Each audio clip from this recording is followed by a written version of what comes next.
Over 50,000 service members in the region, thousands more on their way. We've got new images from the USS Boxer, which carries another Marine Expeditionary Unit of up to 2,000 Marines can be in that unit. The Boxer, as I said, on its way, and you can see the crew carrying out a number of military exercises. This is what they're putting out there for us to see. Yet despite the threats and the increasing manpower, Iran is not showing signs of desperation. It took out a U.S. E-3 Sentry aircraft in Saudi Arabia over the weekend, and this was a big deal for a whole lot of reasons, one of which is it appeared to be very clearly an extremely precision strike against one of the most important military assets that the U.S. has on the ground in the region. And analysts say the destruction of this aircraft and its radar could hamper American forces' ability to spot threats by Iran. Those planes are not a dime a dozen, to put it mildly. Meantime, Iran continued to fire missiles towards Israel today. And when it comes to the Strait of Hormuz, which has been shut down for a month, going into the fifth week, it'll be this weekend, Iran is now moving ahead with plans to slap tankers going through the waterway with a toll, though, that American and Israeli ships will not be allowed to pay. They're banned. And that toll is at odds with the optimism we're hearing from the administration, because today they were talking about all these tankers going through the strait. So you wouldn't have seen those tankers if not for the president's diplomacy and his team engaging on this matter, which we expect that compliance moving forward. Kristen Holmes is out front live outside the White House. And Kristen, a stunning new report from all of our team here at CNN and major questions tonight about who the Trump administration is actually negotiating with, number one, and whether the people that they think that they're negotiating with actually have the power to implement any deal. Yeah, with most of the regime knocked out, we are hearing that U.S. officials are uncertain of who could actually even make a final deal to end the war in Iran. I mean, there are so many questions that we have had for this White House as to who exactly they're negotiating with. They have not answered that question. Now it seems from this new reporting that the reason for that might have been because those people might not be the people in power who can actually make the decision. And we are told that the Trump administration is casting a wide net with various Iranian officials because of this, but there has been some difficulty in actually getting in touch with these various Iranian officials. They are away from their devices, their phones. They are hunkered down. They don't want to get killed in a missile strike. So that's been part of the complication. Another part of the complication is these indirect messages that are going through Pakistan and Turkey. We are told that the administration, President Trump, is communicating with at least two specific Iranian officials indirectly. One of them being the foreign minister, Abbas Araghchi, the other one being who you mentioned, Kalibaf. Kalibaf is seen as one of the only people who might actually have power now because of his relationship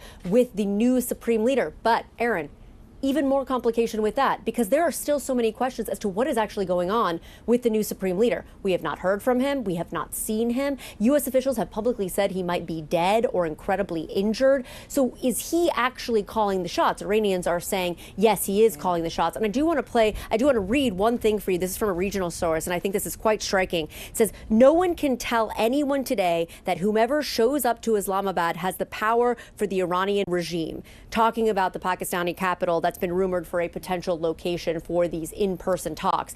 No one can tell you that the person who shows up actually has the power. I mean, that is just striking, given that we are hearing from President Trump and from the White House, even just today in the briefing, that these negotiations are going very well. Breaking news, President Trump wants Arab countries to pay for the war he started with Iran. Here's an exchange earlier today with the White House Press Secretary Caroline Leavitt. Who's paying for the cost of this war? Will those Arab countries step up to do just that? Well, I think it's something the president would be quite interested in calling them to do. I won't get ahead of him on that, but certainly it's an idea that I know that he has and something that I think you'll hear more from him on.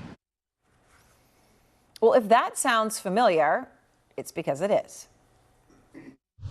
I will have Mexico pay for that wall. Mexico is going to pay for the wall. Mexico's going to pay for the wall. Mexico will pay for the wall.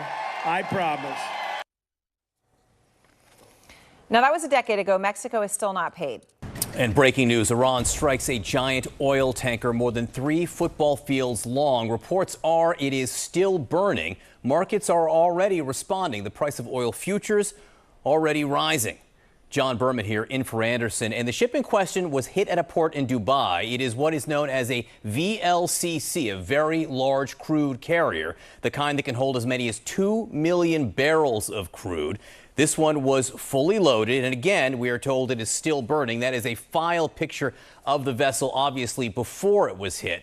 We're working to get video from the scene as well as a live report from the region. We will bring that to you shortly. First, though, new reporting on a key question. Is the president creating a credibility gap about talks to end the war? It reveals, among other things, that even as the administration projects optimism about negotiations with Iran, it is not even sure it is speaking with the right Iranians, ones with the clout to make a deal. Something officials, most notably the president, are not sharing with the public, at least not explicitly, not clearly. Though some of their statements, including the president's, do seem to hint that talks may not be quite as advertised. Take his social media post today, which starts out sunny but finishes dark. I'm quoting him now.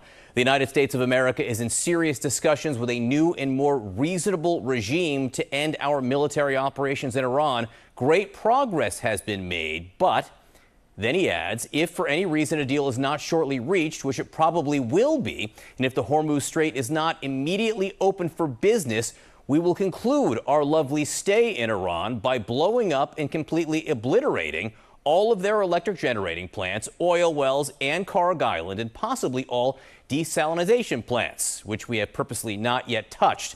This will be in retribution for our many soldiers and others that Iran has butchered and killed over the old regime's 47-year reign of terror. Again, those are the president's words. So, is this his way of projecting hope while hinting that reality might not justify it, or something else?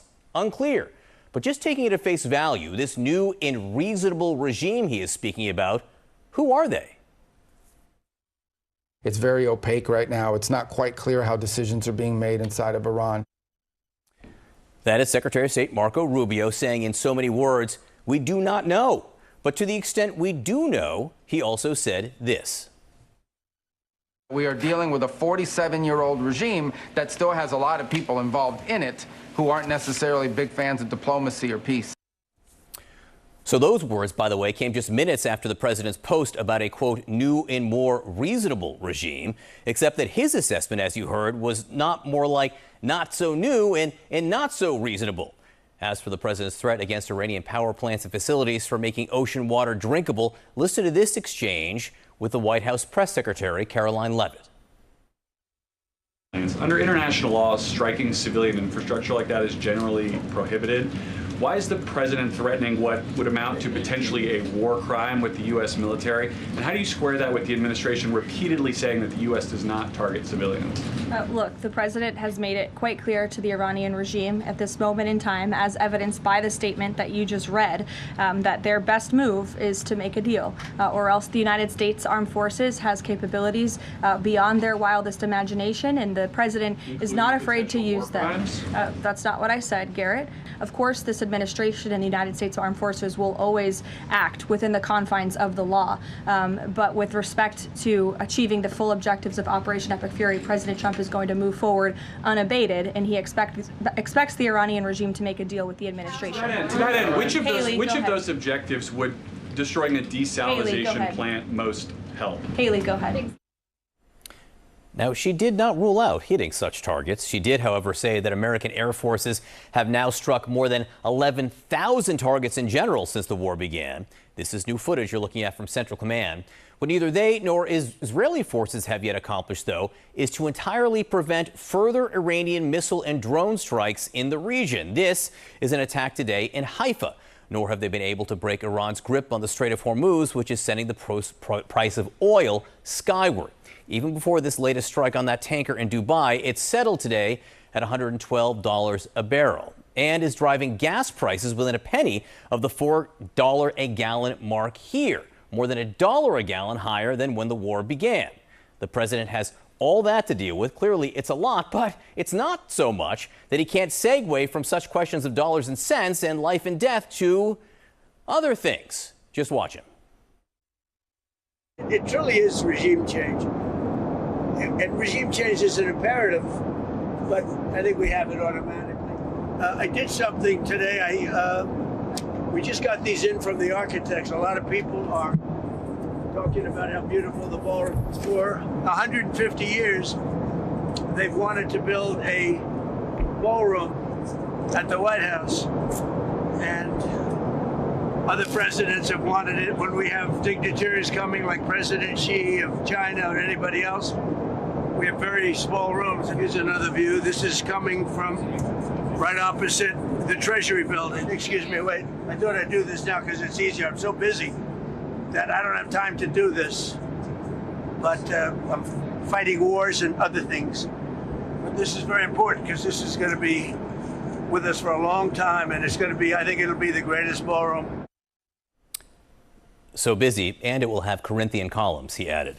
Joining us now for more on all that and CNN's new reporting on the negotiations is the anchor of The Source, Chief White House Correspondent Caitlin Collins. Let's not talk about the Corinthian columns, Caitlin. Let's talk about these negotiations, this new CNN reporting about what power the Iranians with whom the United States is negotiating actually have. What are you hearing? Yeah, it's a real, genuine question inside the administration, John, one that they have been dealing with. And it's really unclear what the outcome of it will be. It depends, obviously, on how these talks go. When it comes to the people that they're speaking with inside of Iran that are having these back-channel talks, that they're passing messages through intermediaries like Pakistan and Turkey to these people. And obviously, you've heard the president say that he believes these talks are going well, that they have been productive. He extended his deadline to bomb those power plants in Iran over this because the talks he believes are going so well. But the question that still remains unanswered, even for this administration, is whether or not the people they are passing those messages on to do have the juice, the power to make an agreement here, to come to any kind of agreement with the United States, should they come to one. And so this is reporting from my colleagues tonight on how even the administration has been struggling with this. I think it's highlighted by the fact that you have not heard anyone except the president name, John, who it is that they are speaking with in Iran. It's something I've questioned the president about directly, that Secretary Rubio was questioned about, Secretary Besant, other officials.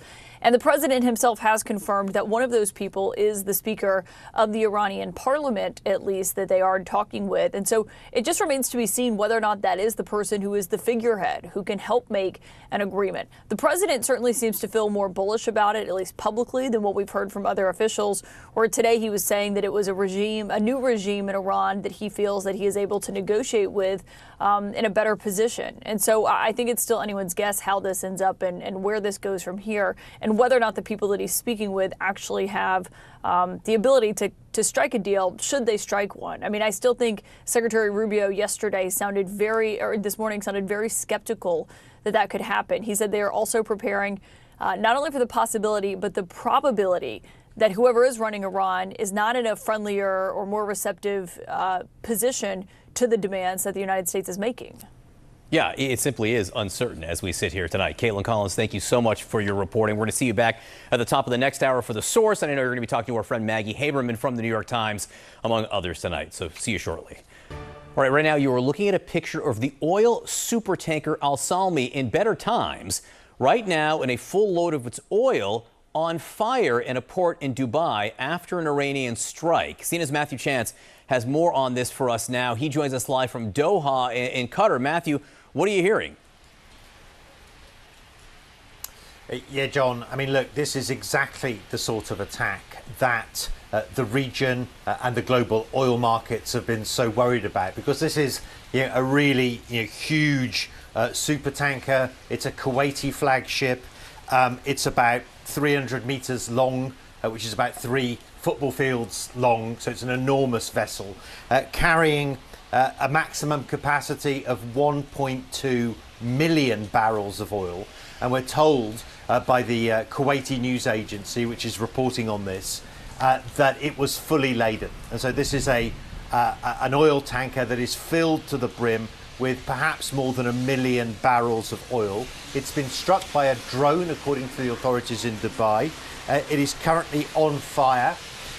There is damage to the hull with a potential for an oil spill in the surrounding waters. That's the statement that's been released by the Kuwaiti Petroleum Corporation via their state news agency. Apparently firefighters and emergency workers are on the scene trying to contain the situation as best as they can. There are no injuries that have been reported, and the Dubai authorities in fact say excuse me, that the 24 crew members that were on board have now been brought to safety, so there's no injuries. But you know, look, it comes as Iran strikes out, lashes out at the surrounding Gulf Arab states in response, in retaliation for the attacks that it's suffering from the United States and from Israeli strikes inside Iran. It's lashing out, firing missiles in the past few hours towards Kuwait, towards Saudi Arabia, and drones, of course, which have hit this super tanker in the port of Dubai, John. The US president makes new threats to Iran. This is what we know. Contradictory remarks from Donald Trump on Iran, sparking fears of a wider war and a devastating economic impact. The president today threatening to completely obliterate Iran's power plants and oil wells if Tehran doesn't agree to reopen the Strait of Hormuz. That's after saying the US is in talks with a new and more reasonable regime. Secretary of State Marco Rubio says it's not quite clear how decisions are being made in Iran, though.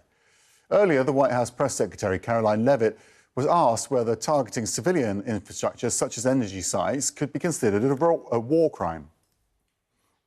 Of course, this administration and the United States Armed Forces will always act within the confines of the law. But with respect to achieving the full objectives of Operation Epic Fury, President Trump is going to move forward unabated, and he expects the Iranian regime to make a deal with the administration. CNN's Kristen Holmes is at the White House for us. I mean, it's a legitimate question, isn't it, if the civilian population relies on a power centre and that power centre is taken out? Yeah, I mean, this was, as this reporter noted, it generally is considered illegal and would be considered a war crime to go after these kinds of infrastructures. And it's really unclear what President Trump is doing here because, as you noted, these two things he said in just one post. It wasn't as though they were, moments behind or in front of one another. In the same post that he said that the U.S. was negotiating with a new and more reasonable regime, then he said that if they did not reach a deal, that he would be bombing or completely obliterating all of their electric generating plants, oil wells, and Karg Island, which of course would target civilians. This is not the only point of confusion here. What we heard from the press secretary was this idea that the United States and Americans will know who to believe when it comes to either Iran or the United States. That being because the U.S. continues to say that we're having these positive negotiations, that things are going in a good direction, whereas Iran continues to say that that's not true, that things aren't going in a good direction, that much of the proposal that the United States made was, quote, unreasonable. But there is also this kind of split within the administration as well. It's not just the two opposing sides, Iran and the U.S. It's President Trump and Marco Rubio, for example. When you have President Trump, he is out there saying, he told the New York Post that they were negotiating with the parliamentary speaker. You have the Secretary of State saying he doesn't want to say who is doing the negotiating for Iran because they're worried that person's life will be in danger. You have President Trump saying this is a new reasonable regime. You have Secretary of State Marco Rubio calling the Iranians that they're dealing with lunatics. So where these two things marry, that is the big question here, and one we have not been able to get to the bottom of. And of course, all of this is happening on the backdrop of the idea that President Trump and the White House, the administration as a whole, has not ruled out putting troops on the ground. And it certainly seems as though that is the direction that this is heading in as we kind of hear these threats escalating from President Trump. Kristen, appreciate it from the White House there. Well, what we don't know is, will President Trump go through with these threats on Iran? Joining us now is our global affairs commentator, Sabrina Singh. Thanks for joining us. I mean, it was an interesting question, wasn't it, about the war crimes angle to attacking energy infrastructure, because inevitably there'll be a knock-on effect on the civilian population. Yeah, it's good to be with you. I think any attack on energy infrastructure could be considered a war crime. I mean, there's no military objective to hitting energy infrastructure or desalination plants that millions of not only Iranians rely on, but those in the region, including in Saudi and Qatar. So, when we look at what these administrations' objectives are that, continue to be ever changing. But if we just look at the pure military objectives and what they've laid out of destroying their Navy and their ballistic missile programs and potentially addressing that their nuclear program as well, Energy infrastructure is something that would lie outside of that, and I think deserves a lot of criticism and a lot of scrutiny if that is something that the administration plans to pursue. But it would potentially be a known goal going for oil infrastructure in particular, wouldn't it? Because that would take more oil out of the global market, and, you know, that is the issue in the West right now. Well, that's exactly right, too. I mean, this would not only put just more stress and severe pressure on oil markets, it would cause gas prices here in the United States to rise. It would cause fertilizer prices to go up for farmers all over the world. And then you're going to see countries, particularly those in Asia, that are already impacted by liquefied natural gas not being able to get out of the region because they rely on it so much, turning to alternate energy sources such as coal, which is, as we know, very dirty. So the impact of hitting energy infrastructure is not only, like you said, going to have impacts on the oil and gas prices in the market, but it's going to have catastrophic effects for the region and potentially very long-term impacts for the global markets, and something that we probably won't recover from for many years. I also wanted to ask you, Sabrina, about what Spain's foreign minister said today, that the US war with Iran profoundly illegal and profoundly unjust, also saying that Spain will not allow US military aircraft to fly through Spanish airspace or use Spanish bases to attack Iran. They're really not, well, they're completely resisting pressure from President Trump. A very bold move.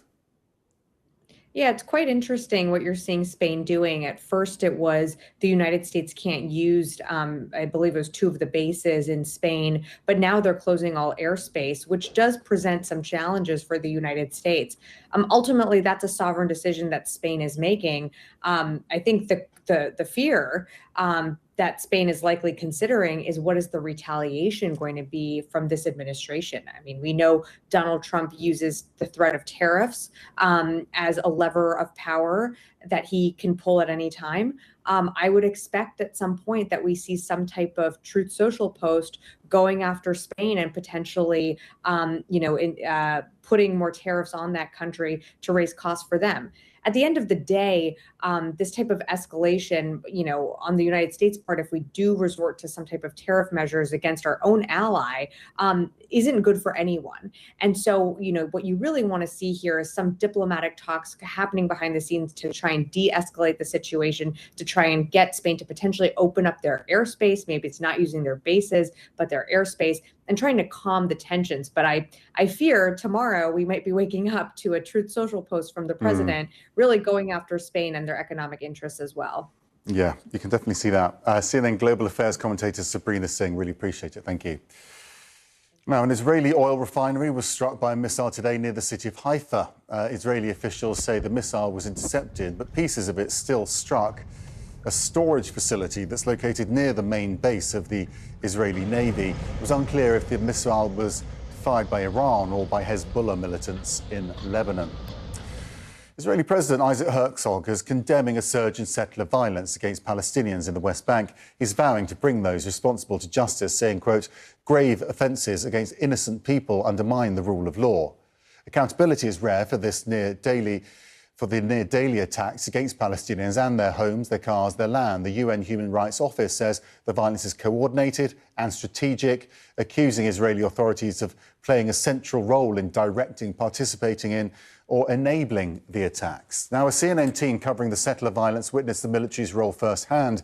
After a brutal attack on Palestinians last week, soldiers stepped in but targeted our journalists and Palestinians instead of the assailants.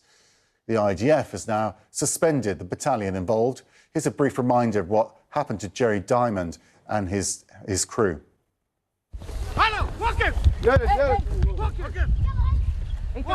Producer Abir Salman identifies us as journalists before translating the soldiers' commands.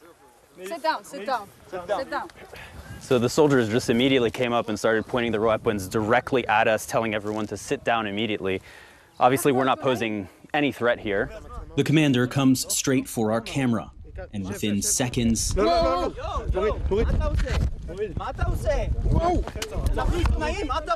a soldier has just put photojournalist Cyril Theophilus in a chokehold, forcing him to the ground. Don't touch him like that. Don't touch him like that. Give me my phone.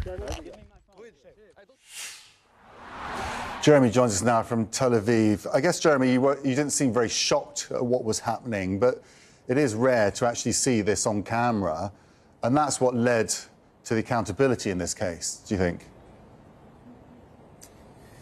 Yeah, it certainly is a big factor in all of this. I mean, we've seen the steps that the Israeli military has taken have been fairly unprecedented, both in speed and in scope. You know, within about 48 hours of our report airing, the Israeli military's chief of staff took personal responsibility of this investigation and decided to suspend the entire battalion, that's hundreds of soldiers, from operational activity in the West Bank, sending them for training for an undetermined period of time. One of the soldiers who spoke to us in that report has been dismissed from the IDF altogether. Another, the one who assaulted my cameraman, Cyril Theophilus, he is now under investigation by Israel's military police unit. We will be tracking that.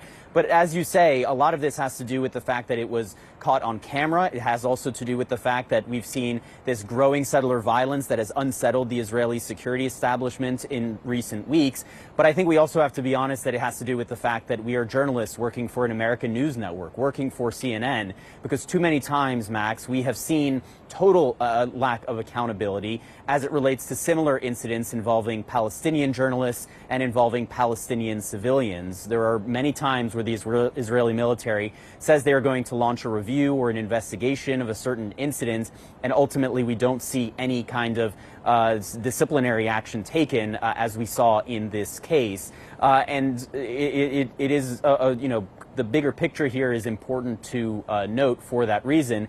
And it's also important to note that we haven't yet seen a concrete plan from the Israeli military to tackle this huge surge in settler violence. You know, since the war with Iran began, we have seen 7 Palestinians who've been killed by Israeli settlers, according to the Palestinian Health Ministry. That's nearly as many Palestinians were killed by Israeli settlers in 2025 altogether, when that number was 9, according to the United Nations. So you can see the massive surge that is happening in that. And in many cases, as we saw in our conversations with these soldiers, the Israeli soldiers are taking a page right out of the settler playbook, supporting Israeli settler actions. And in this case, you know, as one soldier told me, trying to protect one of these illegal outposts with the hope that one day it will be legalized by the Israeli government. And that's exactly what we've seen over the course of the last 2.5 years, as this Israeli government has legalized dozens of illegal outposts that were established by Israeli settlers on the ground, sometimes protected by Israeli soldiers. And so that is the pattern that we have seen. And while we certainly saw the Israeli military take swift action in our case, we are still waiting to see what the broader pattern of behavior is and whether it will change at all. With our world lead, the Israeli military's top general today suspended all operation activities of an Israeli reserve battalion that was involved in detaining and assaulting a CNN team in the West Bank. Last Thursday, CNN's Jeremy Diamond and his team were covering the aftermath of a violent assault by Jewish settlers in West Bank who had established an illegal outpost in a West Bank village. The soldiers detained the team, the journalists, and one of the soldiers placed CNN photojournalist Cyril Theophilus in a chokehold. Now, during the CNN team's detention, several of the Israeli soldiers said on camera that they believe the entire West Bank belongs to Jews and that they were avenging the alleged killing of an Israeli settler days before. The assault of the CNN crew is a mere symbol of the out-of-control violence being perpetrated by Israelis, Jews, many of them religious zealots, on innocent Palestinians in the West Bank. It's an eruption of violence that the Netanyahu government too often seems to be allowing, if not outright supporting. It was a busy weekend in Israel. On Sunday, Israeli police prevented a Roman Catholic cardinal and other senior church leaders from entering Jerusalem's Church of the Holy Sepulchre to celebrate Palm Sunday Mass, the first time this has happened in centuries. Prime Minister Netanyahu later reversed the decision after a global outcry. Meanwhile, we are seeing more exchanges of missiles between Israel and Iran. Video geolocated by CNN shows several large explosions in Esfahan, Iran. The overnight bombardment comes on the heels of Israel's wide-scale wave of strikes across Iran's capital on Monday. Earlier in Jerusalem, smoke trails left by intercepted missiles could be seen across the sky. Meanwhile, the White House says talks to end the war with Iran, which now in its second month are, quote, going well, despite Tehran denying that they're happening at all. Anything that they say to us privately will be tested, and we will ensure that they are being held accountable to their word. When the president says more reasonable, again, these folks are appearing more reasonable behind the scenes privately in these conversations than perhaps some of the previous leaders who are now no longer on planet Earth because they lied to the United States. Meantime, Secretary of State Marco Rubio doubled down on Trump's stance that they are dealing with more reasonable negotiators in Tehran. But he admitted it's not quite clear how decisions are actually being made in Iran. Well, I'm not going to disclose to you who those people are because it probably would get them in trouble with some other groups of people inside of Iran. Look, there's some fractures going on there internally. And if there are new people now in charge who have a more reasonable vision of the future, that would be good news for us, for them, for the entire world. But we also have to be prepared for the possibility, maybe even the probability, that that is not the case. Now, despite claims by the administration that it is making diplomatic headway with Iran, President Trump is threatening to obliterate Iran's energy sources if a deal to end the war is not reached and the Strait of Hormuz is not reopened. Here's what the White House had to say about that. Of course, this administration and the United States Armed Forces will always act within the confines of the law. But with respect to achieving the full objectives of Operation Epic Fury, President Trump is going to move forward unabated, and he expects the Iranian regime to make a deal with the administration. CNN's Christy Lou Stout is live in Hong Kong for us. Christy, what more can you tell us about that oil tanker in Kuwait? What do we know? Well, Alex, this was a fully laden Kuwaiti oil tanker. It was hit off the coast of Dubai, and this is one of the most significant strikes on a vessel since the war in the Middle East began, and it comes after those threats being made by U.S. President Donald Trump, threatening to target civilian infrastructure across Iran if Iran doesn't reopen the Strait of Hormuz. And as if on cue, the price of oil just keeps rising and rising. In fact, U.S. crude settled above $100 a barrel for the first time since July of 2022. It was shortly after midnight. That was when this Kuwaiti oil tanker was hit off the coast of the UAE. There were many fears of an oil spill. Some 24 seafarers were on board. They were reported to be safe. And we've been monitoring the Dubai media office that's been providing updates on X. Let's bring up one of the updates. The Dubai media office saying this: authorities in Dubai confirmed their response to an incident involving a drone affecting a Kuwaiti oil tanker in Dubai waters, with no injuries reported. I should add that the fire has since been extinguished. And this strike, this incident happened after U.S. President Donald Trump took to Truth Social and posted additional threats against water infrastructure, against energy infrastructure in Iran. We have the post for you, and this is what the president sent out. He said this, quote, "If the Hormuz Strait is not immediately open for business, we will conclude our lovely stay in Iran by blowing up and completely obliterating all of their electric generating plants, oil wells, and Karg Island, and possibly all desalination plants, which we have purposely not yet touched," unquote. Now, Karg Island is tiny, but it's just a third of the size of Manhattan, but it has an outsized economic impact for Iran. It's Iran's economic lifeline. Some 90% of its oil, its crude exports flow through Karg Island. So any strike on Karg Island would represent a major escalation in this conflict.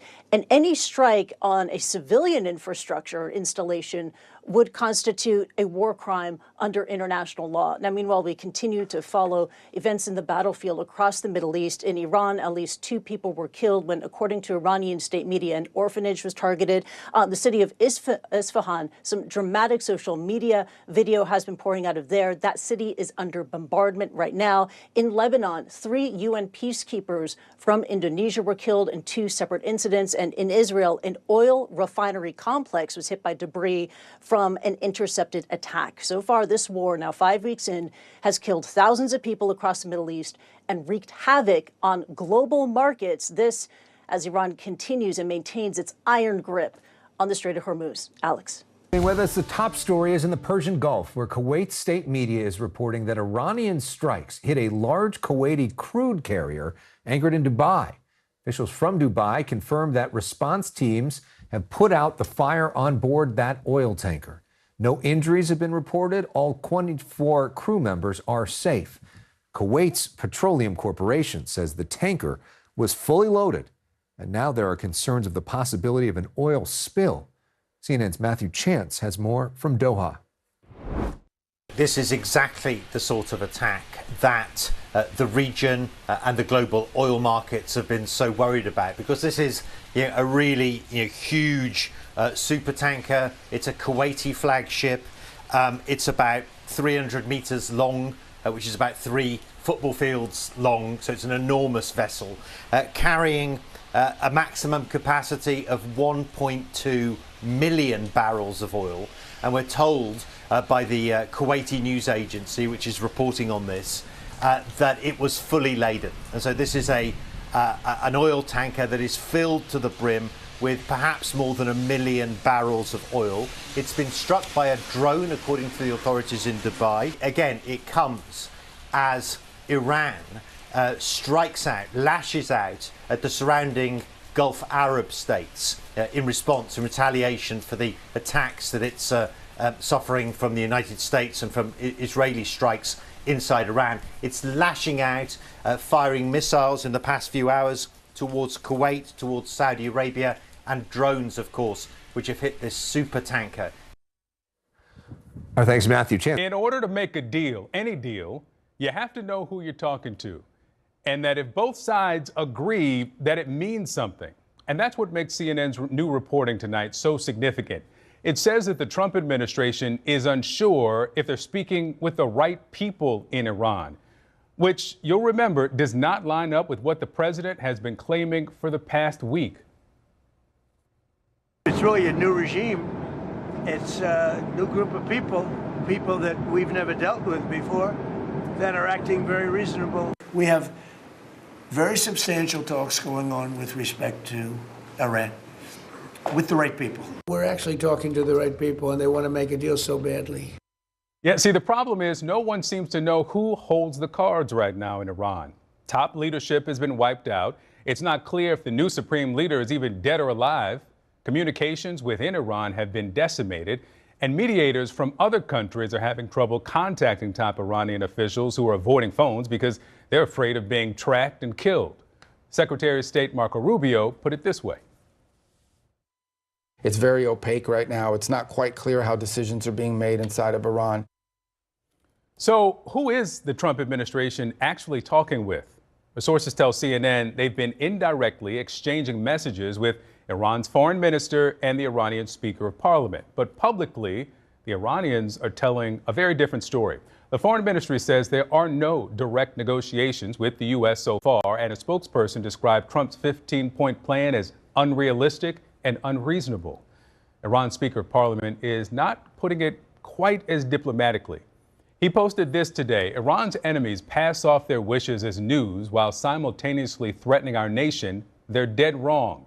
If they strike once, they'll get hit several times back. And the White House claims the public rhetoric does not match what they're hearing privately. Despite all of the public posturing you hear from the regime and false reporting, talks are continuing and going well. What is said publicly is, of course, much different than what's being communicated to us privately. And these folks are appearing more reasonable behind the scenes privately in these conversations than perhaps some of the previous leaders who are now no longer on planet Earth because they lied to the United States. And now there's another layer. We're learning that some Iranian officials just don't trust that the U.S. is negotiating in good faith, because earlier rounds of talks appeared to make progress right before Trump approved a massive wave of airstrikes. Social media posts from the president this morning, they probably don't help. He's talking up what he calls great progress with discussions. At the same time, he's threatening to strike Iranian energy infrastructure and desalinization plants, which is considered civilian infrastructure. And tonight, there are more than 50,000 U.S. troops in the region. The president's deadline for Iran to reopen the Strait of Hormuz or face attacks on energy sites is April 6th. So that's 1 week to answer the question his own administration cannot answer. Are they talking to the people who can actually make a deal stick? Their best move is to make a deal, or else the United States Armed Forces has capabilities beyond their wildest imagination, and the president is not afraid to use them. Of course, this administration and the United States Armed Forces will always act within the confines of the law. But with respect to achieving the full objectives of Operation Epic Fury, President Trump is going to move forward unabated, and he expects the Iranian regime to make a deal with the administration. That was White House Press Secretary Caroline Leavitt's response today when she was asked about a threat that the president issued earlier, claiming that the United States would obliterate Iran's power and utility infrastructure, including electric plants, oil wells, Karg Island, and possibly water desalination plants if a deal is not agreed to with the United States. Now, legal experts say that targeting these plants could constitute a war crime under international law because they're generally considered civilian infrastructure. And the president's threat comes as a U.S. Navy ship that is carrying roughly 3,500 sailors and Marines has now arrived in the region. Those sailors are under the control of U.S. Central Command, which was once led by my next source here tonight, former CENTCOM commander, retired 4-star General Joseph Votel. And it's great to have you here, sir, especially with your expertise on this. First, can I ask you what does happen if the president follows through on that threat to strike power and water plants in Iran? Yeah, thanks, Kaylin. It's good to be with you. Well, I think if we go after these kind of energy-related targets or infrastructure-related targets, it certainly invites Iran, the regime, to do the same. And we know they've already demonstrated the capability of doing that. So we risk further destruction of similar type capabilities with our Gulf partners, really across the region. And secondly, of course, as has been raised in a number of different forums here, it also invites scrutiny on the United States and allegations of us not operating in accordance with international humanitarian law and the Geneva Convention. And that's just probably not where we want to be with this. Tonight, thousands more of American troops have arrived in the Middle East as President Trump is toggling between two drastically different trajectories for the war against Iran. On one hand, the president is taking his threat to completely obliterate Iran's energy sites even further, now suggesting that the United States could possibly target water desalination plants in a move that could cut off the clean water supply to tens of millions of ordinary Iranians and, as critics will note, could amount to a war crime. In that same post, though, as you keep reading, the president also argued that great progress is being made in what he described as a serious discussion with a new and more reasonable regime in Iran. That echoes what he told reporters last night on Air Force One. We've had regime change, if you look already, because the one regime was decimated, destroyed, they're all dead. The next regime is mostly dead. And the third regime, we're dealing with different people than anybody's dealt with before. It's a whole different group of people. So I would consider that regime change. And frankly, they've been very reasonable. So I think we've had regime change. And also for the first time tonight, the president is naming that third regime, as he describes it there, that he says his administration has been dealing with. The president confirms what we had largely suspected. It's the Speaker of Iran's parliament, Mohammad Ghalibaf, who President Trump told the Financial Times that the United States will find out in about a week if Ghalibaf is someone that it can truly negotiate with. This is what the Secretary of State, Marco Rubio, said about that front today. Well, I'm not going to disclose to you who those people are because it probably would get them in trouble with some other groups of people inside of Iran. Look, there's some fractures going on there internally. If there are new people now in charge who have a more reasonable vision of the future, that would be good news for us, for them, for the entire world. But we also have to be prepared for the possibility, maybe even the probability, that that is not the case. Now, on that note, Iranian officials are still denying that talks are even happening between the United States and Iran. And Ghalibaf, who is the Iranian parliament speaker, accused President Trump of signaling negotiation in public while secretly plotting a ground attack in private, as he warned that Iranian forces are ready and waiting for U.S. troops to arrive on the ground. Today, the White House downplayed those denials, though, from Iran. Despite all of the public posturing you hear from the regime and false reporting, talks are continuing and going well. What is said publicly is, of course, much different than what's being communicated to us privately.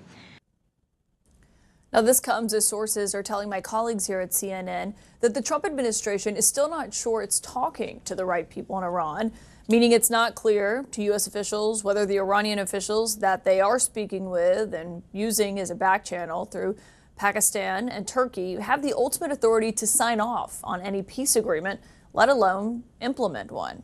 That uncertainty comes as the president has continued to publicly float several major military options, which would carry significant risk for U.S. forces should he take them. He told the Financial Times, maybe we take Karg Island, maybe we don't. We have a lot of options, and it would also mean we had to be there for a while. Karg Island is where 90% of Iran's oil exports flow through, as the president also mused about the notion of the United States potentially taking Iranian oil. He says that would actually be his favorite thing, but he also added this, saying, quote, some stupid people back in the U.S. say, why are you doing that? But he added, they're stupid people. It's an option the president actually raised as far back as 1987 during an interview that he did with Barbara Walters, a clip the president himself reposted today on Truth Social. How would you do that? Would you send in the Marines? Would you take a chance in the war? Let them have Iran. You take their oil. That's what How? How? I mean, do we want a war? What do you mean we take their oil? You go in. You're How gonna have do a we war, go Barbara. in? You're going to have a war by being weak. My lead source tonight is CNN political analyst and White House correspondent for the New York Times, Maggie Haberman. And Maggie, obviously, there's a real question of the sense of how the administration is actually feeling about these talks that they keep talking about, because you listen to Rubio and he says, yeah, there's a possibility, but a probability that this doesn't actually work out. But the president himself has sounded very hopeful between last night and today. Yeah, I think, Caitlin, those two are both reflecting sort of their views of the world generally, and certainly in terms of the Secretary of State, how he views Iran. I think this whole time he has been skeptical that there could be a deal here, and he is making that clear. I also think he doesn't want to get ahead of the president. The president has consistently suggested, well, I shouldn't say consistently, because he's also said that they're tapping us along and versions of that, but he has sounded more optimistic about doing what other presidents could not than other members of his administration, certainly for the most part.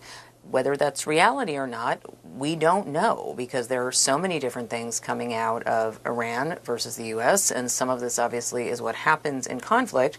It's a bit heightened right now in terms of a whipsaw of statements from the president himself, who, we've talked about this before, he likes what he sees as strategic ambiguity. The problem is that these are men and women serving in the military who do care about their futures. They do care very much about what they're doing and having been part of the U.S. military. But what exactly the end game here hasn't been articulated. There have been several end games mentioned, and it's understandable that the public is confused. I think few people would say the war in Iraq was a positive. You had him on the aircraft carrier saying all sorts of wonderful things, how the war was essentially over. Guess what? Not over. And, the war with Iraq is a disaster. Now Iran is taking over Iraq. I'm the only president in 72 years that didn't start a war. The only one. I'm not going to start a war. I'm going to stop wars. No to endless wars. That was President Trump, time and time again, campaigning against going to war. Now it has been over a month since he did just that in Iran. And then as the president says that talks and peace talks are going well, and that the war could end soon, the Pentagon, we know, is also drawing up scenarios for putting thousands of troops stationed in the Middle East on the ground, though it remains to be seen what happens next and what the president decides. On a timely note, we have just learned here tonight that the Pentagon is set to hold a press briefing about the war in Iran tomorrow morning. It's the first such briefing in 11 days. We've heard from Secretary Hegseth and others at intermittent moments, but this is a briefing from Hegseth and the chairman of the Joint Chiefs, General Dan Kane, that is slated for 8 a.m. Eastern tomorrow. The war in Iran is at a crossroads. Down to one path is a fast escalating conflict that could widen things further. In a social media post, the president threatened to completely obliterate Iran's energy sites, and then he suggested possibly targeting water desalination plants, a move that could violate international law. Now, in that very same post, Trump also claims that the U.S. is in discussions with a new, more reasonable regime in Iran. It's not clear who that is, though. Iran's government insists that there are no direct talks happening, and described the U.S. proposal to end the war as excessive and unrealistic. And in the meantime, Pakistan says it's prepared to host U.S.-Iranian talks in the coming days. But the big question is, with whom? And do they have the power to end this war? A regional source is casting doubt, telling CNN, quote, "No one can tell anyone today that whomever shows up in Islamabad has the power for the Iranian regime."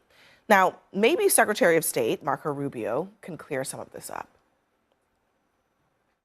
And if there are new people now in charge who have a more reasonable vision of the future, that would be good news for us, for them, for the entire world. But we also have to be prepared for the possibility, maybe even the probability, that that is not the case. We always prefer to settle things through negotiation and diplomacy. But we also have to be prepared for the fact that that effort might fail, that we are dealing with a 47-year-old regime that still has a lot of people involved in it who aren't necessarily big fans of diplomacy or peace. We're going to start in our world lead. The status of the Iran war, as told by the Trump administration, seems to many an ever-changing tale. This morning, just before markets open, Trump said the U.S. is in serious talks with, quote, a new and more reasonable Iranian regime, but, and there's always a but, he wrote on Truth Social, quote, "Great progress has been made, but if for any reason a deal is not shortly reached, which it probably will be, and if this Hormuz Strait is not immediately open for business, we will conclude our lovely stay in Iran by blowing up and completely obliterating all of their electric generating plants, oil wells, and Karg Island, and possibly all desalinization plants," unquote. Wow, a lot to unpack here. First, experts say that attacking civilian infrastructure could constitute a war crime under current international law. White House Press Secretary Caroline Leavitt was asked about this afternoon. Of course, this administration and the United States Armed Forces will always act within the confines of the law. But with respect to achieving the full objectives of Operation Epic Fury, President Trump is going to move forward unabated, and he expects the Iranian regime to make a deal with the administration. Now, the second point, we still do not know with whom exactly the U.S. is negotiating. No one has heard a peep from Iran's new supreme leader. It's very opaque right now. It's not quite clear how decisions are being made inside of Iran. Third, all in that same Truth Social post, the president went from saying there's progress to threatening destruction. And this seems emblematic of the whiplash from President Trump's back and forth statements, and talks about achievement and talks about threats. Though, we should note, Secretary of State Marco Rubio, seemingly frustrated with the news media, challenged the notion that there is any mixed messages or confusing objectives this morning on ABC. I'll repeat them to you now because I hear a lot of talk about we don't know what the clear objectives are. Here they are. You should write them down. Number one, the destruction of their Air Force. Number two, the destruction of their Navy. Number three, the severe diminishing of their missile launching capability. And number four, the destruction of their factories so they can't make more missiles and more drones to threaten us in the future. All of this so that they can never hide behind it to acquire a nuclear weapon. Okay, so I did write down those four things, and I will note that there are a couple things not on that initial objectives list that are now being named as objectives, not by Secretary Rubio there, but by other administration officials. For example, retrieving the actual nuclear material from inside Iran, which is reportedly being discussed now as a potential mission for U.S. troops on the ground. Number two, opening the Strait of Hormuz. At the onset of the war, the strait was open. The point is, it's all kind of confusing because objectives are being added as the war changes and the enemy gets a vote, and perhaps things do not go perfectly according to plan. So, 2 Saturdays ago, the president said if Iran does not reopen the Strait of Hormuz within 48 hours and allow oil and gas to flow through, he would bomb Iran's civilian electric power plants, which obviously was also not on that list. Either way, just hours before the Monday deadline that President Trump set, before that deadline expired, the president delayed the threat by 5 days. And there was, of course, a caveat. And if it goes well, we're going to end up with settling this. Otherwise, we'll just keep bombing our little hearts out. Thursday afternoon, President Trump extended that deadline once again, this time by 10 days. Now, one can support the goals of this war and also acknowledged the confusing messages. President Trump has declared victory while arguing that the mission is not complete. On regime change, the president said that this would be the Iranian people's best shot to take their country back. Then in recent weeks, President Trump said it was too dangerous for a popular uprising to happen. And then yesterday he said regime change, that's already happened. But we've had regime change, if you look already, because the one regime was decimated, destroyed, they're all dead. The next regime is mostly dead. And the third regime, we're dealing with different people than anybody's dealt with before. So, yes, the previous Ayatollah is dead, but now his arguably more hardline son is now in charge, we think.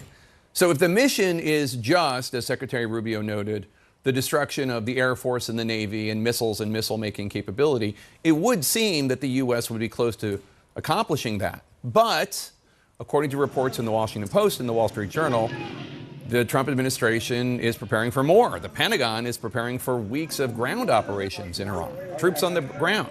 President Trump is weighing deploying another 10,000 more ground troops to the Middle East region in general. And they are also considering a complex operation to extract, with boots on the ground in Iran, nearly 1,000 pounds of uranium from inside Iran. We should note the president has not made a decision on any of those options. Again, one can want a denuclearized and democratic Iran and still wonder if President Trump is kind of making some of this up as he goes along. One can support President Trump and wonder if he's fully aware of how often wars spiral out of control little by little with unanticipated responses by the enemy, requiring increasing commitment. President Trump said he would end the Iran war when? When he, quote, feels it in his bones. When so many lives are on the line, that is a remarkably vague and impulsive metric. Just ahead this hour, President Trump threatens to obliterate Iran's oil wells and power plants unless they reach a deal soon. U.S. crude oil settles above $100 a barrel for the first time since 2022. And I travel to Israel's border with Lebanon as the IDF pushes inside Lebanese territory. We begin with carrot and stick diplomacy out of the White House today on Iran, on day 31 of this expanding conflict. On Truth Social, the president threatened to, quote, completely obliterate Iran's power plants and oil wells if Tehran does not agree to reopen the Strait of Hormuz. At the same time, he said that the U.S. is talking to a, quote, more reasonable regime. All this as more American troops are arriving here in the Middle East. At the White House, a reporter asked the president's press secretary to square that circle. Americans sitting at home hearing him say, I want to talk, but I keep seeing them send troops to that region. What are they to make of what's going on? If there's ever a chance for a deal, again, the president is open to listening, but it does not deter him from focusing on the military objectives that he set out 30 days ago and that our military is continuing to achieve day by day. Kristen Holmes is at the White House. And Kristen, I know this has been a consistent message from the White House that the president puts forces in place in case a deal doesn't work out while pursuing diplomacy. But after all, he did go to war when diplomacy failed. Is any closer to diplomacy now, or are we looking at an expansion of the war in the coming days? Well, it certainly depends on who you ask. I mean, we heard from Carolyn Levitt. She said these negotiations were going in a positive direction, that they're actually much more positive behind the scenes than they are publicly, because, of course, as we have been reporting, Iran has said there aren't any direct talks happening. They have negated the fact that they've agreed to anything in the 15-point proposal sent over by the United States, something President Trump said that they had agreed to most of. And in fact, they said that it was unreasonable and unreachable when it came to that document. When it comes to President Trump, he continues to also tout this idea of good negotiations, positivity behind the scenes. But even within his own administration, you're hearing mixed messages. We heard from the Secretary of State, who said it was really unclear who was making the decisions in Iran. Marco Rubio said at one point that they needed to really be focused on these the possibility or probability that these talks weren't going to go anywhere, meaning that likely the next step will be some kind of military action in the form of boots on the ground. So whether or not we're actually getting there, it is unclear. And just a reminder, I mean, we have heard nothing publicly from any official on who exactly they're dealing with in Iran. President Trump today told the New York Post that they were talking to the parliamentary speaker, but that's the first time that we had heard that. It was in a one-on-one interview, and even Marco Rubio, who was asked earlier about who they were talking to, said he wasn't going to give out any names because he thought that that might harm them or put them in danger with other people in Iran. We do know there has been a lot of issues figuring out who is in control of what over there since, of course, the fact that most of their leadership was taken out. Yeah, another risk for leaders identified publicly there. Kristen Holmes, thanks so much. Well, President Trump is once again threatening specifically to attack Karg Island if they do not reach a deal, the U.S. and the Iranians, and if the Strait of Hormuz is not opened. The fortified island handles some 90% of Iran's oil exports. In an interview with the Financial Times, President Trump said his preference would be to, quote, take the oil. The Pentagon is, as we noted, sending more troops to this region. U.S. Central Command says a Navy ship carrying some 3,500 sailors and Marines has now arrived. This comes as Iranian attacks on its neighbors continue. One of those attacks destroyed a U.S. Air Force E-3 Sentry early warning aircraft at Prince Sultan Air Base in Saudi Arabia.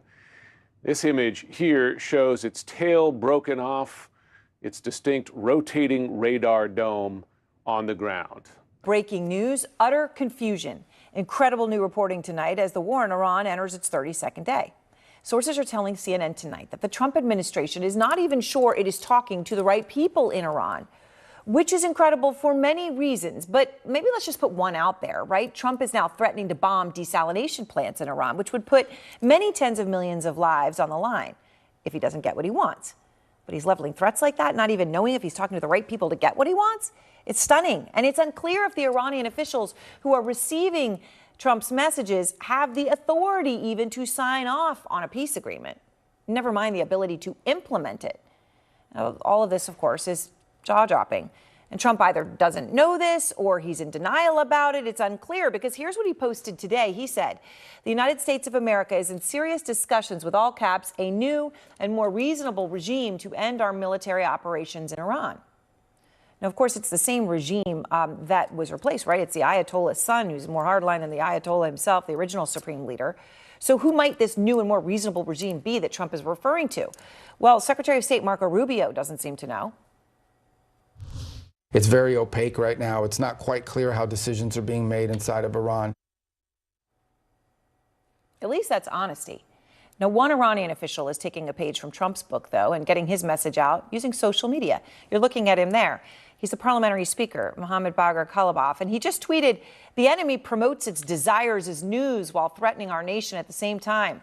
Big mistake. If they hit one, they'll take several back. Now, that is, in a sense, a page from Trump's playbook. Now, Khalibaf once ran for president of Iran.